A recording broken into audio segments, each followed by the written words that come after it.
I've done a similar talk like this for the last couple of years, just looking at the general outlook of what the investment environment should look like. I'm definitely going to be skewing a little bit to the earlier stages, pre-seed and seed, just because that's generally the audience of the Founder Institute. But this has been really an amazing last couple of years, super interesting last couple of years in startups and venture capital, and I just want to share some of my thoughts today.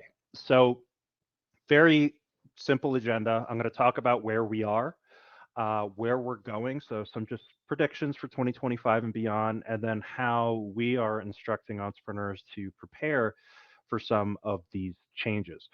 So, when we talk about where we are, let me just talk quickly about the last couple of years. 2020, nothing need be said. 2021, this is when the bubble started to form. As a result of everybody being at home and already frothy, starting to become frothy venture environment, uh, zero interest rate policies literally going down to basically zero, where it just started to become a party, right? Everything into tech just became significantly magnified to the point where if you look on the right here, I mean, I guess in hindsight, we should have known that this kind of growth in unicorns was not sustainable. 2022 is when we started to see the bubble start to break a little bit. Okay, we started to seeing people get pretty concerned, like, "Hey, we gave you all this money last year, and you're still burning tons of cash, right?" And we started to see a lot of companies start to realize, oh wow, the money is not coming very quickly, so I need to start laying off people on the team and cutting costs to become a little bit more sustainable. And like any good bubble burst, there is going to be a bank that's going to go down, right? And we had a couple. The two big ones were SVB and Signature. The SVB bank failure really was like the culmination of a lot of fear that people were having in 2022 because that happened in early 2023.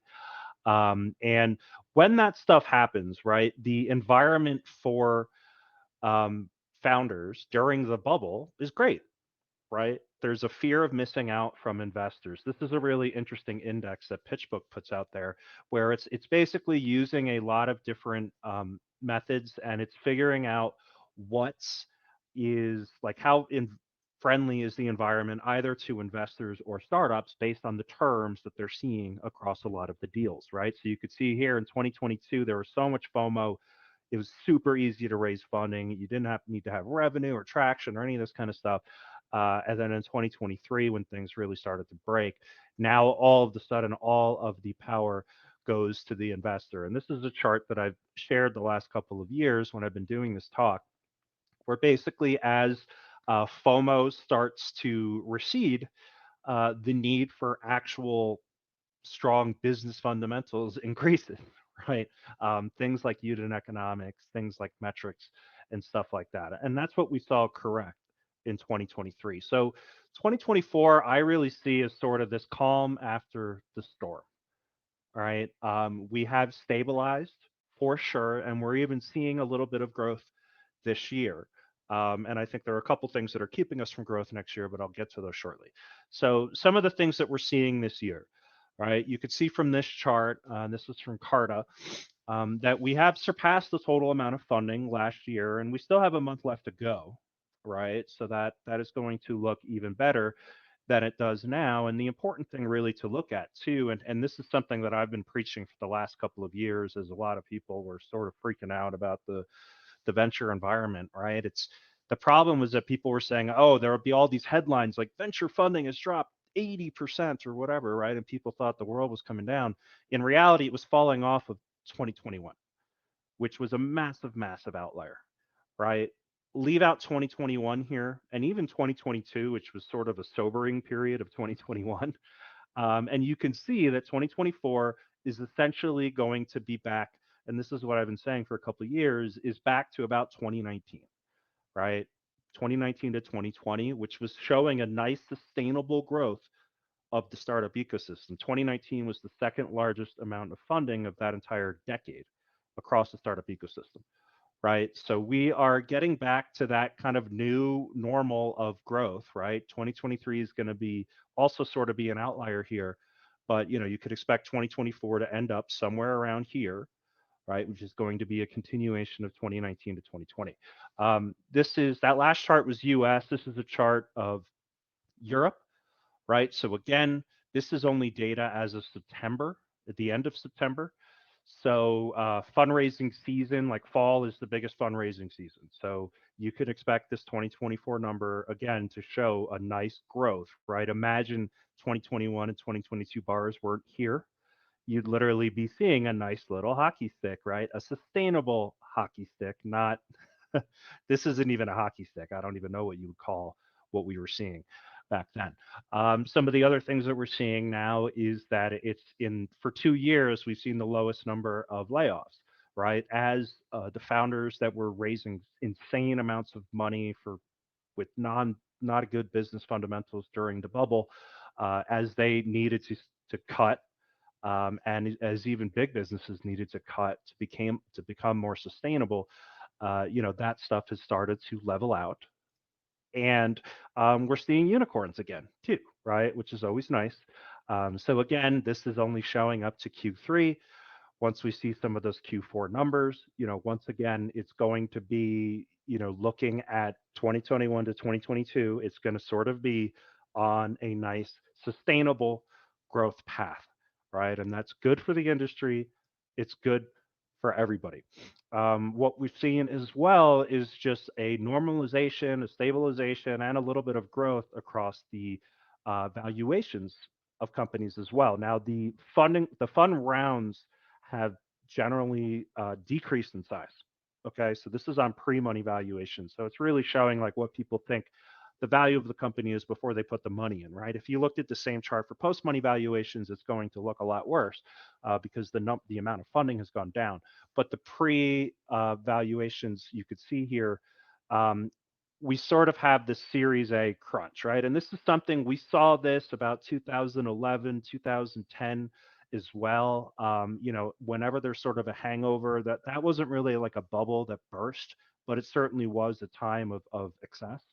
And after you see that, after it starts to level off, there's always a little bit of a Series A crunch. And the reason for that is that the Series A is really, and it's to some extent the seed too, right? At the seed is when you receive the first valuation for your company. Before that, it's typically convertible vehicles where your valuation is not set yet because you're too early, you don't have enough metrics, and there's just not enough data to put a valuation on the business. So at that seed and angel stage, that's really where you sort of grow up, right? That's where you're becoming an adult as a business. And you usually see this dynamic where that middle stage, that's when you're really getting a lot more scrutiny. And it's not just, oh, I'm creating this new market, so I need to spend money right now because to create this market, right? This is where the like the real finance people are coming in and really starting to look at your spreadsheets. So we have seen, I've been really encouraged by the seed growth this year, right? And the Series A growth was expected. Again, this is something that we always see on the backside. It's, that is generally speaking, we're still seeing this right now. Getting from the seed to the Series A is the hardest leap that you can do in the ecosystem.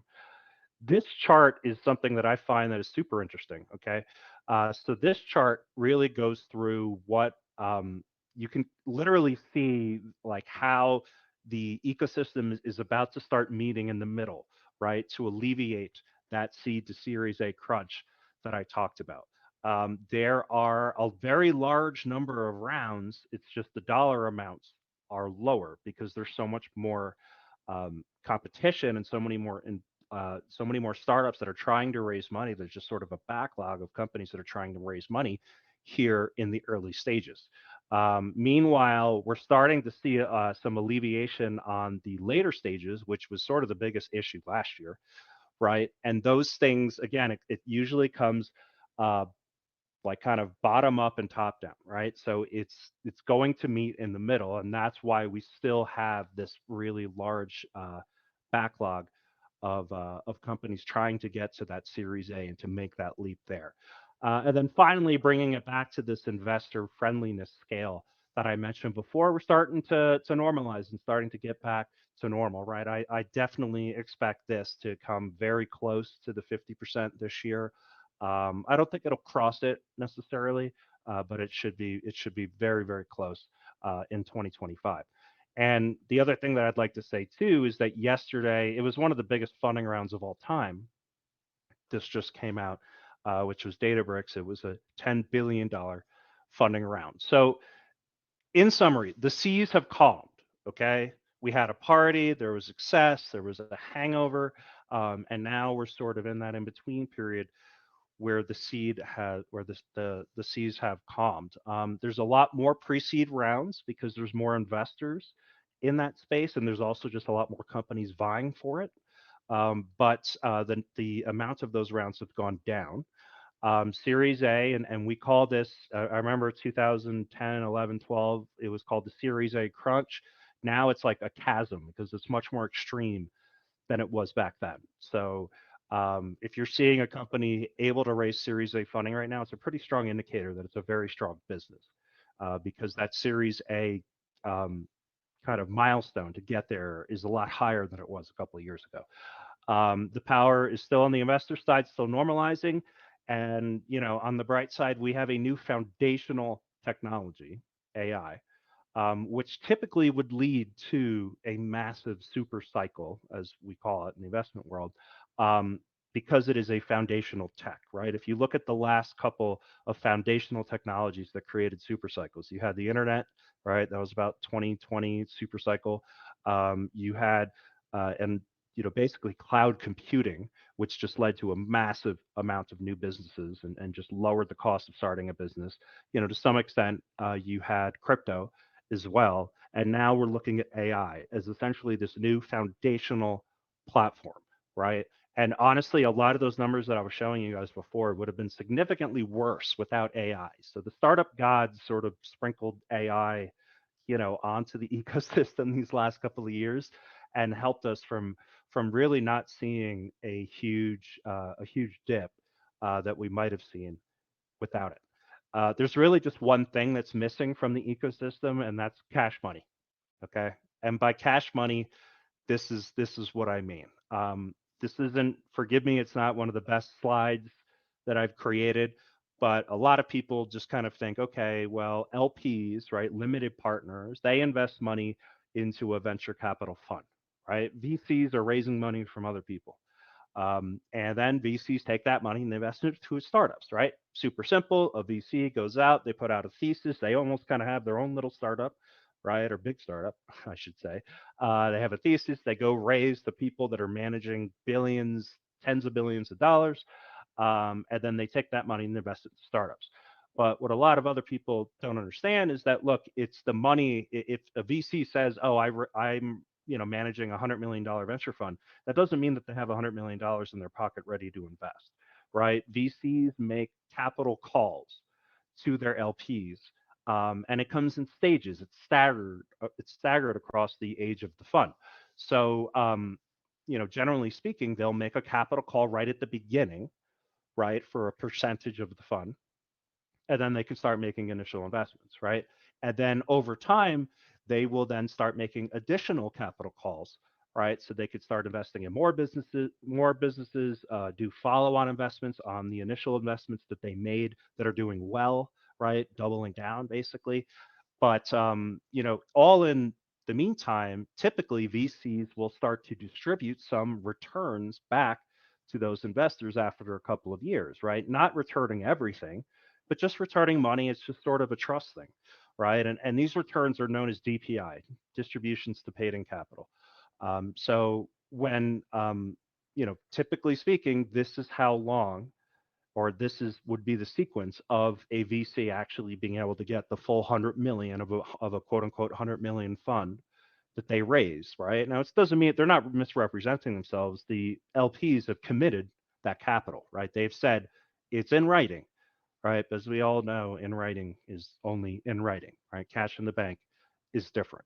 And if you look at the situation we've had the last couple of years, a lot of the VCs that have deployed capital raised capital at the height of the bubble. Okay. So they raise insane amounts of capital. They then lavish their startups with rounds that really weren't merited based on the fundamentals of the business that the startups had. And now they're faced in a situation where they're not able to return any DPI to their LPs, right? So if there's zero DPI, the VCs are going to be very reluctant to go to their LPs and say, hey, I need to call a next round of capital on the money that you've committed to me, right? Or even worse, they'll make that capital call and it'll lag, right? It'll sort of be ignored, right? And then if the VCs aren't able to raise the full amounts of their fund, guess who suffers, right? The startups that invested or that got investment from them earlier that now in a very tough funding environment are looking for more investment, right? They're going to their VCs and their VCs are like, I'm also feeling this crunch, right? Um, and then when you see that, if the LPs don't get the DPI, then the LPs are going to be less inclined to put more money into the funds they're already investing in, right? When they get capital calls, but more importantly, also more money into anything else in the venture class, right? Anybody else that's coming to them with an investment in venture capital, they're going to be very reluctant to do so. Basically, it's a waterfall, right? It's a waterfall effect. The people that are managing the billions, tens of billions, it all comes down. There's a lag, right, for sure. And this is why when the bubble started to break, we always knew, and this is something we've been saying for years, that look, it's the part of the ecosystem that's going to be impacted last is the earliest part, right? The earliest stages of funding. It's going to come basically from the latest stage and move its way earlier, right? But the early stage always has a benefit in this case as well because those are smaller rounds. So a lot of people that had money and now they start to get nervous, but they still want to participate, right? They're going to move to the early stage because it requires less capital to get into companies, right? So it's literally been playing out like a book these last couple of years, and just some charts to show you how much this DPI is needed, right? I think this chart on the right really shows it best from PitchBook. This is literally like, the amount of money that they raised versus the amount of money that's going back to their LPs, right? So there's a huge mismatch there right now, and it's holding the ecosystem back. Again, what are the ways that investors will be able to start distributing returns? IPOs is a big one, been basically non-existent these last couple of years. And the other big one is M&A.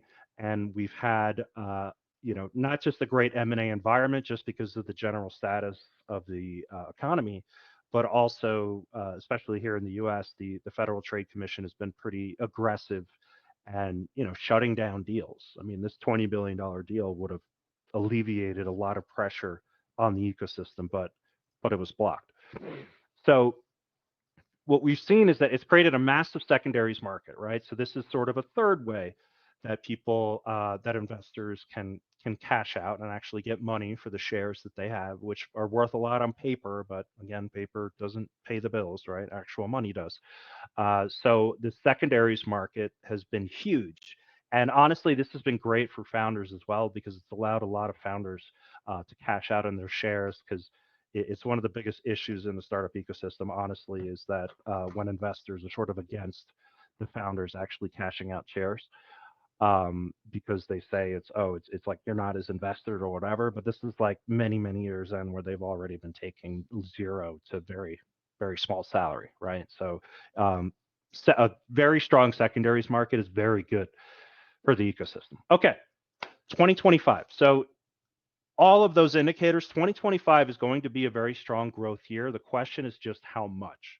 Okay, I'm just stating the obvious. Basically, the growth is going to directly correlate with how strong the M&A and IPO environment is in 2025. Now, it's not so obvious because 2025, as I showed you that chart before, because there's been such a backlog, and also because 2024 has been a election year in the U.S., which is just traditionally is not a great year for IPOs because people are kind of waiting to see what the next administration is going to look like, right? We have just a massive backlog of really strong companies that are ready to IPO. And we're off to a great start. Just last week, Service Titan was the first one. Just a couple of the returns, right? So Iconic, a venture fund, $1 billion. Bessemer, a huge venture fund, Silicon Valley, $800 million. That's 12x their investment. So again, you start to think about that waterfall. That money all starts to come from the top down, starts to alleviate the Series A crunch, and just starts to create a full, healthy funding stack. So for 2025, I do think that because there's so many of them, I think they're going to start really strong, but then they're going to start to normalize. But there have been really encouraging signs, just that the M&A environment should also increase as well. It should be a little bit more friendly, and I think the secondary market is also going to remain very strong. Right? A lot of people think, oh, as IPOs go up, secondaries may go down to some extent, but there's a very big lag on that. Number one. Number two is IPOs create liquidity, but there's usually lockup, right? It's not like the investors, whomever, can sell it day one. If you do a secondary transaction, you're getting the money right away.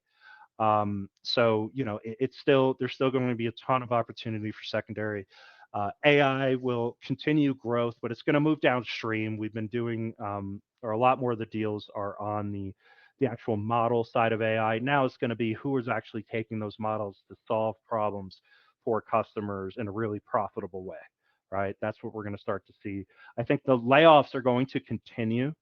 I think it'll be level, right? But we just really entered a new normal right now in terms of what people are expecting in capital efficiency, because of these last couple of years. I would call it like this post-bubble accountability, and this whole AI thing as well is creating efficiencies, and then really at the end of the day, capital efficiency is the end of the game.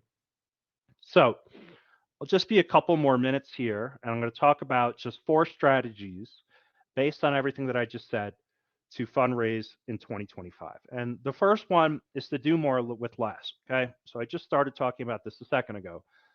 Post bubble accountability, investors were getting a lot more, giving a lot more scrutiny onto companies on how they were spending their money, on how it was actually impacting revenue and getting them to a sustainable place in their business. On top of that, more competition, right? Just so many more startups have been created because every single day, literally, the cost to actually get into the market and start a business continues to fall.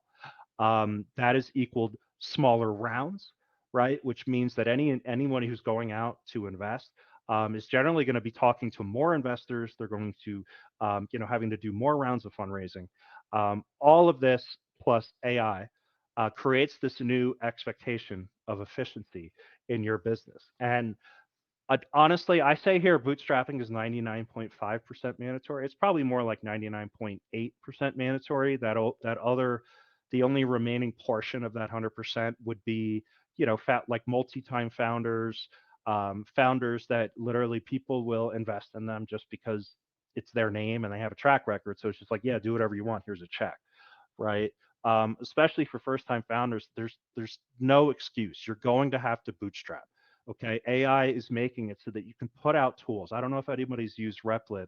Replit, like you can start. I'm not a coder, guys. I'm more of a product manager, but you can just start talking to this thing. Start the same way that you talk to ChatGPT, and it just starts building a product for you, right? You can get these MVPs out fast. There's tools. Not everything on here is AI, right? There's just no code tools, low code tools, right? There's no excuse for you to not do more with less. um, it is, and just one last thing I'll say here, right? Investors literally, especially at the early stages, are literally looking for businesses that have been able to kind of create a kindle of a fire with very little, right? A couple of sticks, create a kindle. They need to see that kindle of a fire. They need to see a small flame because they're going to give you gas to throw on that flame, right? They're not trying to come in and help you kindle that fire, generally speaking. They want to see your ability to do it yourself. So again, bootstrap. You got to do it. The second thing that I said there was to de-risk your next round. As I had mentioned, as FOMO falls for investors, your need to focus on metrics rises. There's still, especially as I said before, that Series A area is still the biggest choke point in the funding stack. So anybody who's investing in you in a pre-seed or seed stage, they're going to be very concerned about your ability to raise your next round, right?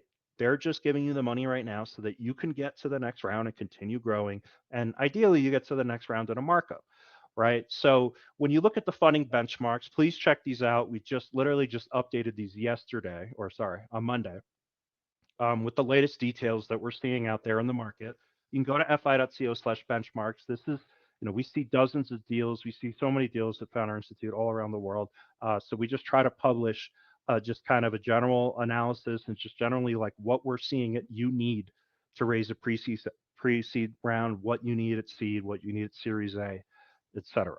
And then similarly, right, a word that's thrown out there a lot is traction, right? Like, oh, you need traction to do this, traction to do that.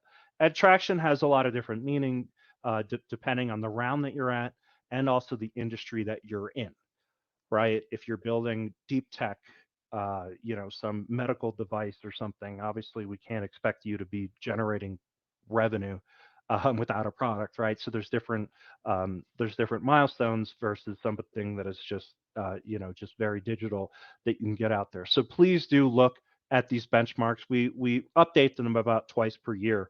And what you want to be doing, right? So this scenario, I took screenshots, not very good ones apparently, but I took screenshots of these charts before, because if you're raising a pre-seed round right now, right, you need to have these or close to it, but your pitch needs to be focused on how you're going to take the money from the investors to get this, right? To get that next round. That's your A to B. So a pre-seed round, this is where you need to be with the money that you're raising. This is the kind of traction that you're going to need, and you need to give them a detailed and realistic plan on how you're going to get there, right? I put in here with double exclamation points, no donut charts. It's a pet peeve of mine, the amount of donut charts that I see. And when I say a donut chart, it's like, okay, I'm raising $2 million and it's a donut chart and just says like, I'm going to spend 40% on product, 20% on marketing, 20% on X or whatever. Right. And it's just like that, like, come on, that things like that fly during a bubble. They don't fly in normal times. Okay. Outline how you are going to get from point A to point B for that investor. And honestly, if you go through that exercise, it'll probably change the amount of funding that you raise as well, right? Just raise what you need. What I would say is, plot out that plan to get from point A to point B, as I just said, then add 20%, right? So giving you a little bit of cushion. And then plan out how to get there in 12 to 15 months. Generally the time frame you're looking at is about 18 months. So I'm also giving you a little bit of cushion there, right? And that's the language that you need to speak with this investors. Raise that amount, tell a story to help them get to that amount, because really investors are much less interested in how much gas you need, right? Oh, you need $1 million, that's fine, right? What they're much more interested is where you're trying to go, and your thought process to figuring that out. The third thing here is to embrace the suck. Okay, you basically need to pitch 100 investors, and look, it sucks for everybody. All right, like be ready, pitch 100 investors, get 100 no's, tweak your pitch about 50 times, devote a lot of time for 8 weeks. Okay, it sucks for everyone. Um, Bezos was on stage at a New York Times event. I believe it was a New York Times event just last week, and he said that raising a seed round was the hardest thing he's ever done in his entire career. Okay, this is one of the richest men in the world, and raising that seed round was one of the hardest things that he ever did. And this trust me, you get the feedback from anybody. It doesn't matter how many rounds of funding they've raised. It sucks. Okay, it literally sucks, and you just have to embrace it. You have to look at going through that, as it's a learning experience as well. All right, the more that you pitch, you have to be learning from the feedback that you're getting. As I mentioned up here, like you need to be tweaking your pitch every single time, right? So literally going through probably like the first 50 no's or something, that's just you figuring out, okay, like what are the right buttons that I need to push? All right, nobody cares about this, they care about this instead. Refining the message, right? It's just that's the work that needs to be done to actually get to the right pitch and to the right narrative. Just think about those first 50 or so pitches as, look, you're going to get a no, just expect a no. Okay. So go into it much more with the discovery um, mindset, right? You're doing the pitch. Chances of this person investing in me is maybe 1 to 5%, right? So I might as well use this experience to get feedback. And so that the next person I pitch, I'm a couple of percentage points better, right? And I just keep increasing those percentage points. So honestly, guys, you just have to um, embrace the suck. And then the last thing is to get back to basics. It shocks me how few founders that are going out there into the fundraising marketplace understand the love languages. Any who's married may be familiar with this. The love languages of their partners that they are trying to create a partnership with, right? Your investors, it's a partnership. So you have to understand what drives them. What is their love language, right? Um, you, sorry, going the wrong way. Learn about the love languages of your partner. Okay, so here is just one example. A lot of people don't know, but we have a sister company at Founder Institute called VC Lab or Decile Group, and they basically are Founder Institute for venture funds. Right, they help people that are trying to launch new venture funds do so using a lot of the same methodologies. The Founder Institute used to be a program in Founder Institute. It was so successful, we spun it out. Long story short, they have a ton of resources here, including a really cool AI tool called Decile Base that you can find to just get yourself a 101 on how venture investors think before you start to talk to them. Okay. Again, it's just shocking how many founders I see go out into the marketplace without even a basic understanding of the business of venture and just the way that a venture capitalist or any investor for that matter is going to be analyzing their business and the love language that you need to start speaking with them. The second thing on the basic side is look, you got to tell great stories. Founder of a startup is the chief storytelling officer. Ideas are worth nothing. Everybody's got ideas. They literally just float into the wind until you can attach a strong story to it to then make that idea stick out from all the rest. You have to tell a great story. And another one of my pet peeves is just people that, no matter what the strengths of the business are, they just find some random template out there on the internet and they build a pitch based off that. And then I start seeing the pitch and it's like, oh, well, their team slides like the last slide or whatever. And it's like, then I learn that the founder, like, literally has built like two businesses like this before and has experience at the four large companies that he's planning to like sell into. And I'm just like, dude, like, in journalism speak, you're bearing the lead, right? So at least will get you to, okay, look, based on the type of business that you're building, this is a general framework you can use to tell a great story. But please don't just find some random template on the internet and just say, oh, well, this will work for my business. Okay. Every business has strengths and weaknesses. You want to emphasize your strengths, minimize your weaknesses, tell a great story. Check out this link here and we'll put it in the chat that will at least just go through some of these first frameworks. And then the last thing here, guys, is that again, as the power goes to investors and they just have so many more companies to choose from, right? And again, we're starting to see that level off, but just generally speaking, that's what we've been seeing. They're going to, I mean, just think about it in your mind. They're just going to start creating a lot more just quick screens, right? Because they're looking at so many companies. So what is an easy quick screen? Is like solo founder. Okay, nope, right? Like that's you're going to see a lot of that, and we've been seeing a lot of that. So it's pretty close to a requirement right now, especially for first-time founders, to have a team, to have more than one co-founder. Okay, and again, is it hard? Yes, it is hard, but that's the job, right? If it was easy, everybody would do it. And final word, all of these things that I've been saying, guys, these are good for the industry. Okay. Right now, if you have a strong business, you have a very strong advantage. In bubbles, right, building something investable doesn't necessarily mean building a strong business. It means throwing buzzwords on stuff, being all hyped, being all like sizzle and no steak, so to speak, right? But now we're going into a more healthy environment where now strong businesses do matter, right? And this is good. The expectations are super clear. You need to be getting on a path to sustainability. So, again, it's really good for the industry. Just build a strong business. Is it easy? No.